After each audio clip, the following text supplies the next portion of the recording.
সেদিন দেখলাম দরজার সামনে কে যেন শাড়ি চুড়ি একটা লাল টিপের পাতা দিয়ে গেছে। আবার আজকেও দেখলাম দুটো লাল গোলাপ আর পায়েল। তুই যেই করুক না কেন, আমি বিষয়টা খুব উপভোগ করছি জানিস। আমার মনে হয় এগুলো যে করছে সে তো আশেপাশে কেউ একজন হবে। আর তুই চাচ্ছিস ওই মানুষটা তোর সামনে আসুক? আমি চাই সে আরো অনেকদিন আলাদা থাকুক। আমি তাকে দেখার জন্য, তার বুকে মাথা রাখার জন্য ব্যাকুল হয়ে যেতে চাই। আমার অপেক্ষা যত গাঢ় হবে তার জন্য আমার ভালোবাসাও তত প্রথম টিকে আছে। এটা কি কোথাকার কোন নতুন ছেলে তোকে ইমপ্রেস করার জন্য এটা সেটা দিয়েই যাচ্ছে? এই মহান তুমি কবে দেখা হবে আমাদের? তুমি কি সত্যি মানুষ নাকি অন্য কেউ? আচ্ছা, তুই কি কোনোভাবে বুঝতে পারছিস যে মানুষটাকে? যদি পারতাম তাহলে তো ওকে চাপতে ধরতাম। আচ্ছা হলো না, যদি ধর আমাদের ক্যাম্পাসের মধ্যে যদি কেউ থাকে, আবার আমাদের বন্ধু বান্ধবের মধ্যে যদি মানুষটা হয়, তাহলে তুই কি করবি? অসম্ভব। যদি সিনিয়র হয় তাহলে তো আমি কোনোভাবেই মেনে নিব না, আর যদি জুনিয়র হয় তাহলে থাপড়াবো তুমি।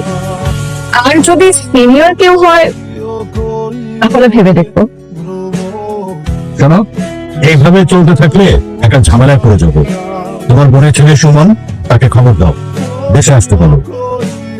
বলুন ভাই, আমি আসলে বুঝতেছি না কিভাবে আমার পুজো হচ্ছে। আমি সে মানুষটা, আমি কিভাবে সামনে গিয়ে দাঁড়াবো? তুমি একটা স্টুডেন্ট মানুষ, টাকার উপর টাকা ছড়াইতেছো, ওই মেয়ের পিছনে সময় নষ্ট করতেছো, তো তুমি তার বুঝতে দিবা না যে তুমি তার সেই মানুষ? তো ভাই, আমি তো জানি ও সিনিয়রের কারোর সাথে রিলেশনশিপে যাবে না। কিন্তু এটা জানার পর আমি কিভাবে সামনে গিয়ে দাঁড়াই? আর তার থেকে বড় কথা, এটা যদি ও জানে আমার আর ওর বন্ধুত্বটা থাকবে। ভাই রে ভাই, অত কিছু বোঝে না, সবকিছু বাদ দিয়া তুমি দিকে পেরে যাই বলো। সারপ্রাইজ! আরে শুনুন ভাই, আপনি তার মানে এই যে এতদিন এই সব কিছু আপনি দিয়েছেন? সুমন ছেলের কি পাঠাবে? তার মানে তোর ওই কাজিনটা তোকে ইমপ্রেস করার জন্য এতদিন ধরে এত কিছু করে গেল? আমার মনে হয়েছে যে ছেলে ছোট থেকে দেশের বাইরে বড় হয়েছে সে হয়তো আমাদের দেশের সংস্কৃতি, আমাদের নিজেদের কালচার এসব ভুলে গেছে। আর আমি কখনো এরকম কাউকে আমার লাইফ পার্টনার বানাবো না যে কিনা ফুচকা, ঝালমুড়ি, টঙের দোকানের চা এসব পছন্দ করবে না।